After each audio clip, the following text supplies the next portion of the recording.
Alors, quelques mots sur la Générale de Santé. On travaille avec 5000 médecins libéraux et dans le groupe, il y a 14 000 infirmières et aides-soignantes.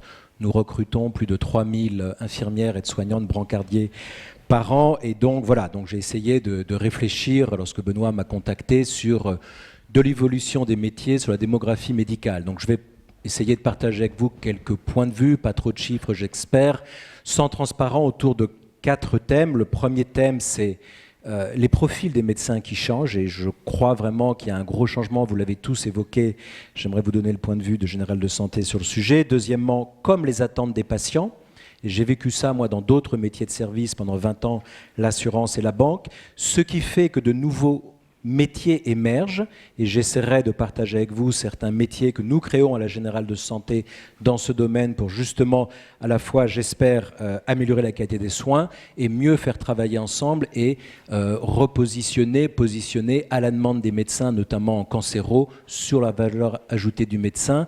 Et puis dernièrement, quelles sont les réponses qu'on cherche à mettre en place ? Tout n'est pas parfait, et quels sont les débats plus largement publics qui nous paraissent importants. Donc je disais, les profils des médecins changent dans la profession, beaucoup de choses ont été dites, beaucoup de choses ont été également précisées sur le côté, on va dire, démographie, répartition par région. Oui, entre la Picardie et l'Île-de-France, on sait, il y a un rapport de 1 à 3 en termes de médecins. Oui, comme le soulignait le docteur Gombeau, on a nous aussi 7 établissements en Seine-Saint-Denis sous votre contrôle, docteur. En 2011-2012, il n'y a eu aucun nouveau médecin généraliste qui s'est implanté en Seine-Saint-Denis, dans un territoire d'1,5 million d'habitants. Mais au-delà de cette répartition, au-delà d'un accroissement du nombre de médecins généralistes par rapport aux médecins spécialistes qui est devant nous, au moins jusqu'en 2020. Après, il est peut-être difficile d'anticiper. Ce qui nous frappe, ce qui me frappe, c'est surtout l'impact générationnel. On l'a évoqué rapidement, au-delà du côté féminisation. Je voudrais partager avec vous une étude que nous avons menée il y a 3 mois auprès de 1600 internes, faite par la Sofres, avec la PHP, et c'est, sauf erreur, une des premières études dans la profession aussi profonde, on va dire, qui a été faite. 3-4 éléments clés de cette étude. Donc 1600 jeunes internes, futurs médecins dans cette salle. 86% des internes déclarent comme premier critère de choix l'équilibre vie professionnelle, vie personnelle. Concrètement, lorsqu'il y a des congrès d'internes, lorsque moi je rencontre, j'écoute vos futurs collègues, beaucoup de jeunes femmes, beaucoup de jeunes hommes également, mais c'est évident, ça me frappe par rapport aux médecins avec lesquels nous travaillons à la Générale de Santé. Je vais un peu forcer le trait, un homme, 53 ans, qui vient le samedi, le dimanche, serrer la main des patients dans les cliniques, qui travaille nuit et jour. Pardon de forcer un petit peu le trait, mais c'est ça la réalité aujourd'hui, moi, que je vois, et je suis toutes les semaines dans nos cliniques et hôpitaux privés. Donc, premièrement, l'équilibre vie professionnelle, vie personnelle, c'est une évolution fondamentale. Deuxièmement, l'intérêt médical à 76%, c'est rassurant, mais je n'ai pas à juger, c'est eux qui nous disent. Et puis après, la rémunération, 61%. 2 derniers chiffres, beaucoup de chiffres ont été dits depuis tout à l'heure, 66% de ces 1600 jeunes internes seraient prêts dans leur carrière à changer de métier si la charge de travail devenait trop importante. J'ai en mémoire, au moment où nous avons restitué cette étude, le doyen de Paris était dans la salle, cet homme s'est levé pour dire « c'est pas vrai ». C'est un cri du cœur. Si, c'est vrai, c'est ce que nous disent les 1600 internes. Je peux comprendre et je n'ai pas jugé. Vous êtes docteur, je ne le suis pas. Mais à nous, en commençant par nous, structures hospitalières, à nous adapter. Donc tout ça pour vous dire, on a devant nous, année après année, un changement fondamental. 2 derniers points, 74% veulent travailler en équipe, 30% veulent travailler au maximum 4 jours. 30% veulent travailler au maximum 4 jours. Donc, on est face à des profils qui sont en train de changer. Et en même temps, du côté des patients, je vais vous dire des vérités que vous vivez tous les jours, avec lesquelles vous travaillez tous les jours sur le terrain. Du côté des patients, population vieillissante, tout ça, on sait.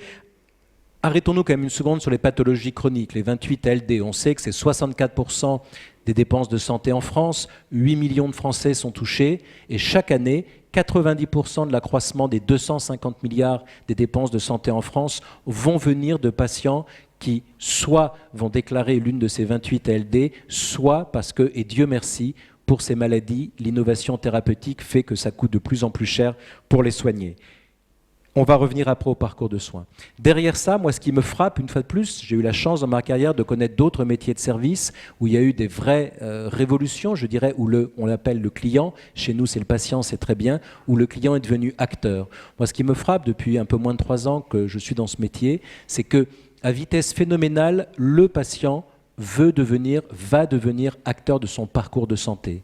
Là aussi, je pense qu'ensemble, médecins, structures hospitalières, on doit s'adapter. Alors, derrière la qualité des soins, on a pas mal creusé, nous, à travers des études, cette notion de qualité des soins. C'est un concept très large qui va, évidemment, de l'acte médical, qui va également sur la sécurisation, mais qui va sur l'information, le délai, l'avant, l'après.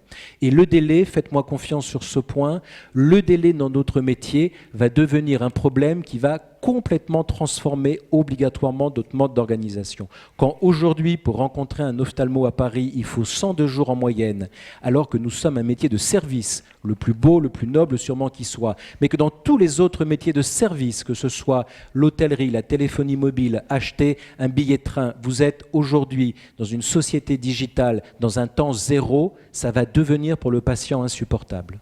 Je suis convaincu, on en parle souvent, il est reparti, je n'ai pas pu le rencontrer avec Claude Evin, je suis convaincu que la croissance aux urgences de nos concitoyens, elle va être structurellement à 8 à 10% par an. J'en suis absolument convaincu. La notion de délai est en train, dans notre métier, de poser un vrai problème. Donc, nouveau profil de médecins, des attentes de patients qui changent, qui vont au-delà de la santé, qui vont dans une prévention, un parcours, une prise en charge. Alors comment on cherche modestement à notre niveau à répondre à ceci? Alors, de différentes manières. On travaille beaucoup sur les équipes pluridisciplinaires, on travaille beaucoup sur les parcours coordonnés notamment entre MCO et SSR, autant que faire se peut au sein général de santé. Donc, j'ai souhaité rapidement, quand je suis arrivé, organiser l'entreprise autour de pôles, avec un patron de pôle qui est le plus souvent le patron du plus grand hôpital dans un territoire de santé donné, et énormément travailler la coordination donc entre MCO soins de suite.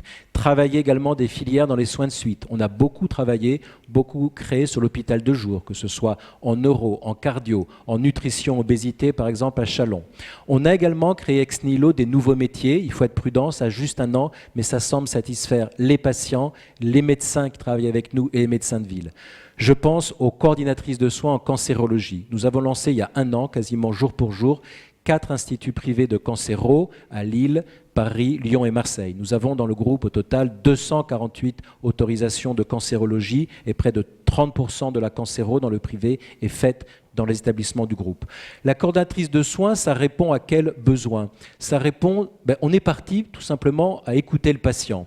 Et finalement, ces patients que nous traitons en cancéro, dans leurs demandes, leurs besoins, on a très vite vu dans des études qu'il y avait un besoin de comprendre à un moment donné où ils en étaient dans leur parcours. Un parcours, une fois de plus, je vous dis des vérités, vous êtes docteur, qui peut aller jusqu'à 17 étapes, avec évidemment la charge émotionnelle qu'on voit tous les jours. Donc on a créé ce poste de coordinatrice de soins en cancérologie, on a créé 6 métiers, 6 personnes, infirmières spécialisées qui, vu d'un patient atteint d'un cancer, à tout moment, c'est où il en est dans son parcours de soins, explique, rassure, prend rendez-vous pour le prochain parcours, travaille avec une équipe administrative qui prépare les dossiers en amont.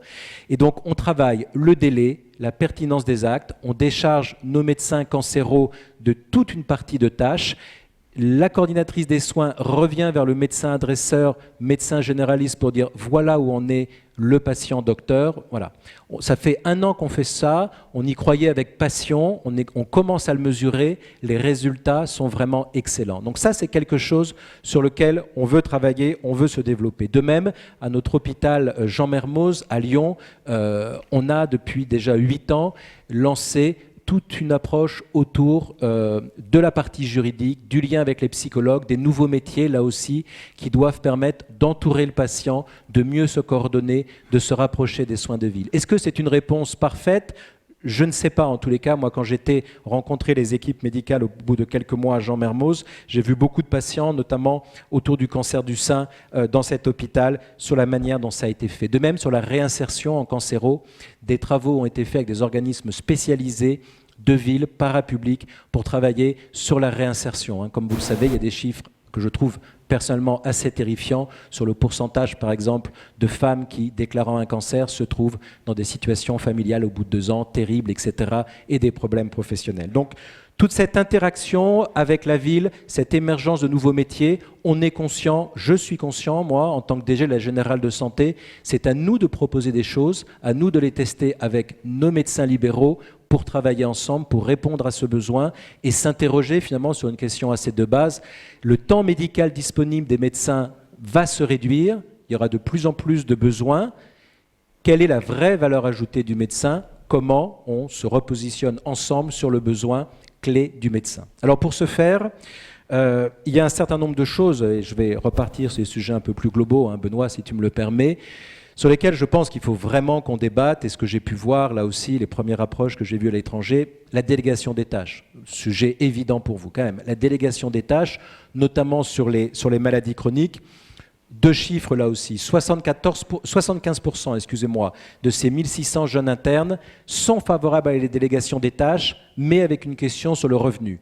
À l'opposé, auprès de nos 14 000, 15 000 infirmières et aides-soignantes, on a fait une étude en interne, 78% excusez-moi, d'entre elles souhaitent une délégation des tâches, mais souhaitent la formation qui va avec. Donc à nous là aussi, si on peut travailler ensemble sur ces sujets, pour s'organiser. Sur ce sujet de délégation, j'en parle, vous en parlez fréquemment par vos instances auprès du gouvernement ou autres autorités, on va dire, institutionnelles. C'est complexe, culturellement, j'en suis conscient. Je n'irai pas plus loin, prêt à en débattre, mais je crois sincèrement que c'est un sujet sur lequel on doit vraiment réfléchir, travailler ensemble sur le système de soins. Dernière réponse, à la fois au niveau de l'État et la Générale de Santé, les maisons de santé pluridisciplinaires. Alors, on a beaucoup d'expérience actuellement dans ce domaine-là. De même que dans des cabinets de consultation avancés que l'on finance pour certains de nos médecins dans des villes de taille moyenne, moi ce qui me frappe, c'est que selon les ARS, le cadre juridique n'est pas stable. Le cadre juridique n'est pas stable, donc j'en parlais en arrivant ce matin avec l'équipe de l'Île-de-France. Selon les villes, selon les municipalités, selon les ARS, on arrive à trouver certaines solutions. Ici, on nous aide sur l'immobilier, là, c'est dans la permanence des soins, etc. Mais c'est pas simple. C'est pas simple, donc là aussi, c'est un sujet, en tous les cas, sur lequel, je crois, à votre écoute, la profession souhaite avancer, toute cette notion de maison de santé. Quel est le cadre juridique? Où est-ce qu'on en est dans ce domaine-là? J'avoue que dans ce domaine-là, dans la stratégie nationale de santé, je suis resté un peu sur ma faim. C'est un débat compliqué, j'en suis conscient. Voilà, donc je voulais ne pas être trop long. On est conscient, pour résumer, qu'il y a de nouveaux profils de médecins vraiment qui arrivent, que par rapport à ça, les attentes des patients changent. À nous, également, structures hospitalières, de chercher à inventer des métiers, de chercher à répondre à ce besoin, de chercher à s'adapter. Et puis, il y a un certain nombre de sujets plus globaux, pas simples, mais de toute façon, tout passera par le dialogue pour pouvoir répondre à cet enjeu de nouvelles attentes patients dans un contexte en 2020 d'un temps médical disponible qui est appelé à se restreindre. Voilà, merci de votre écoute. Merci. Merci d'avoir surtout respecté le temps de parole, monsieur Rocher, c'est superbe. Juste une question pour ma documentation. La Générale de Santé, c'est combien d'embauches par an de médecins? Est-ce qu'ils viennent à vous ou est-ce que vous êtes obligé d'aller les chercher? Alors, il y a tous les cas de figure. Nous travaillons avec 5000 médecins libéraux, que ce soit en MCO, SSR ou santé mentale. Pour être plus précis, en SSR, nous avons dans le groupe 350 médecins salariés. Cette année, à fin septembre, 230 médecins, je crois, pour être précis, nous ont rejoints. Alors, c'est un tout petit peu compliqué, hein, vous le savez bien, la notion de rejoindre. Parfois, c'est une vacation voilà, pendant une demi-journée dans un bloc. Parfois, c'est effectivement beaucoup plus, etc. Il y a tous les cas de figure. Hein. Je considère là aussi que notre premier rôle, Général de Santé, c'est par rapport aux partenaires que sont les médecins libéraux, d'expliquer ce que nous faisons et de faire en sorte effectivement que les médecins libéraux aient envie de nous rejoindre, de travailler ensemble dans un métier qui est en train là aussi de se tourner vers le patient. À nous de prendre des engagements réciproques. Les engagements de la Générale de Santé vis-à-vis des médecins libéraux, ce sont des engagements évidemment de mettre à disposition équipes soignantes et de gestion. J'insiste également sur gestion. On a investi l'an dernier, on va investir cette année encore 200 millions d'euros dans de nouveaux hôpitaux, matériels, blocs, etc. Dans les engagements que nous prenons, c'est la recherche clinique, c'est cette année l'accueil de 40 internes, c'est le partage d'infos. Hier, j'étais à Paris avec Mireille Faugère et on ouvrait avec plaisir pour la deuxième fois à Saint-Antoine, à la fac de médecine, un partage des dernières techniques de chirurgie ambulatoire entre les médecins généraux de santé à Paris, notamment Maussin, Nollet sur le genou et Jouvenet sur l'épaule, et l'ambu Marc Bossier à Saint-Antoine. Voilà. Donc c'est un partage, ce sont des engagements, et ce qu'on attend également des médecins, évidemment, c'est partager un certain nombre de sujets autour des achats, de la formation, etc., des choses, j'espère, normales, et du dialogue. Voilà.